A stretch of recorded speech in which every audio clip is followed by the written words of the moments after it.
Hey, good morning, everyone. Welcome back to my YouTube channel.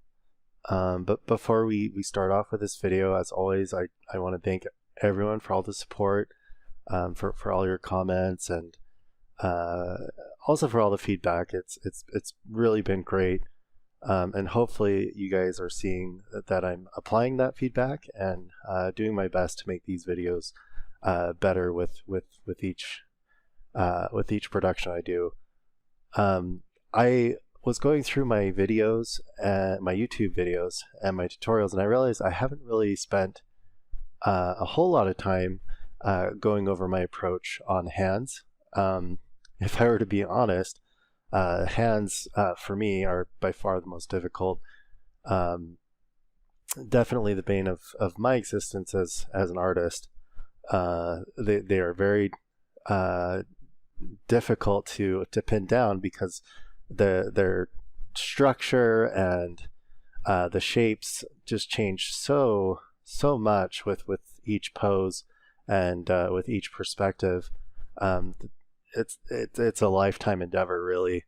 But I'm going to do my best, despite all that, to share my insights and tips for approaching hands. So I hope you guys enjoy this video and find it useful. I'm gonna dive in and do 4 gestures in this video, and I'll try to vocalize some of my thoughts as I do these, and also I'll share some music just to break it up.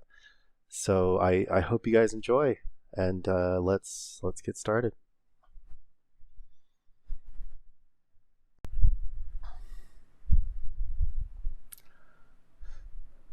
Okay, so we're going to start with a basic gesture of the silhouette of the hand. I like to do this, so I kind of have a framing in which to build the construction of the hand. I usually block in kind of the gesture of the palm of the hand, and then I'll go in and find the gesture of the fingers. It's really important that you get the gesture lines of the knuckles, of those primary knuckles on the base of the hand, and then that gesture line indicating those secondary knuckles.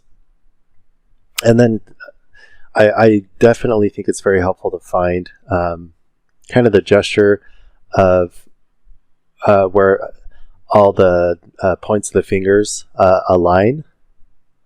Once you have that, then you can kind of go in and build the tapering shapes of the fingers, and at least know it's within the ballpark of where you should be. Here we're drawing the back side of the hand, so it's really important that we accentuate those bony landmarks of the fingers, the phalanges and the metacarpals, and those knuckles. I like to kind of exaggerate those bony landmarks of the knuckles by using kind of a darker line. And then when I'm trying to develop some structure and volume to the fingers, I like to, with a soft line, kind of indicate those underlying phalangeal bones, which you'll see me do here in a second. Also, it's nice to indicate the gesture of the bones of the metacarpals, and those are the bones on which the palm of the hand is fixed to. And again, that'll add some kind of depth and structure to your hand.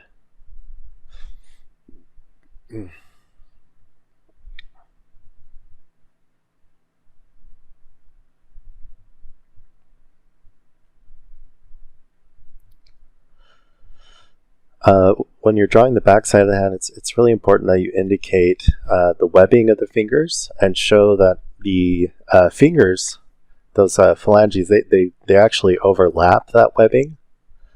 And by accentuating that overlap, again, it'll create a really nice opportunity to create a sense of depth.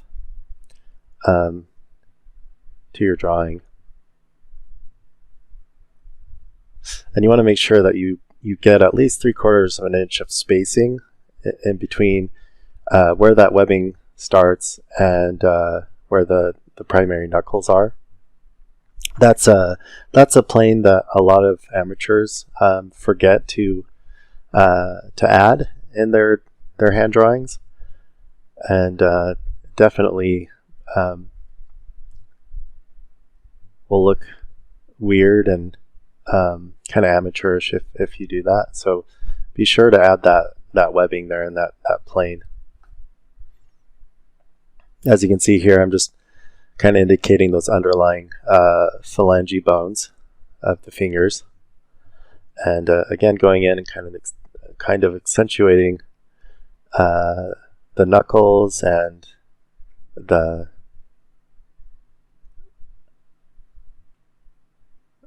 metacarpals. So as with any drawing that you do, it's always nice to try to get some line variety. Here you see I have some light thin lines, some dark thin lines that are sharp. I have soft, sharp, soft versus sharp lines, dark versus light lines. It's always nice to try to get that variety. Here I'm just indicating the hypothenar eminence muscle, which is one of the 3 teardrop muscles within the intrinsic muscles of the hand.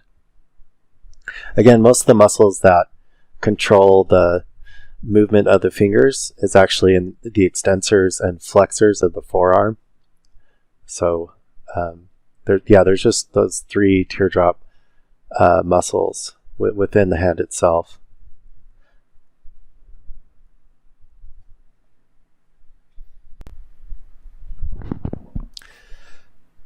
I hope you guys found that narration part of this video helpful.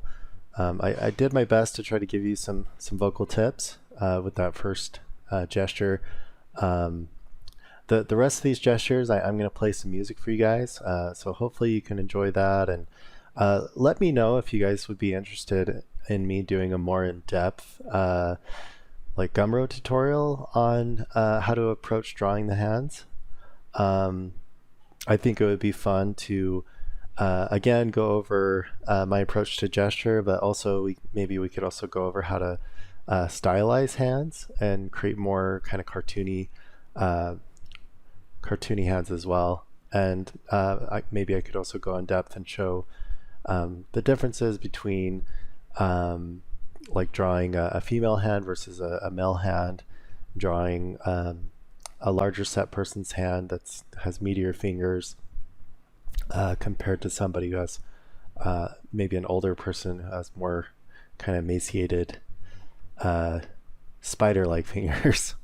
But yeah, please comment and let me know if that's something you guys would like to see.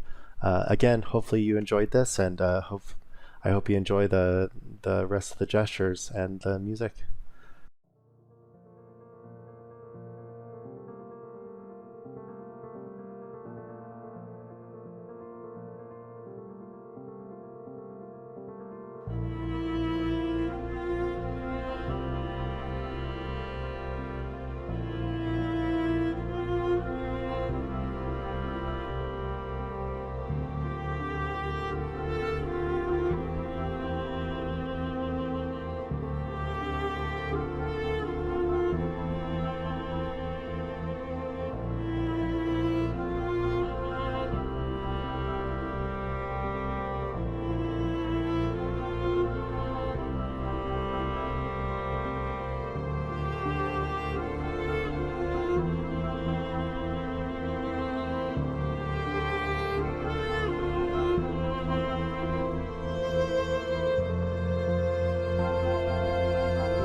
All right. Well, I really do hope you guys enjoyed that.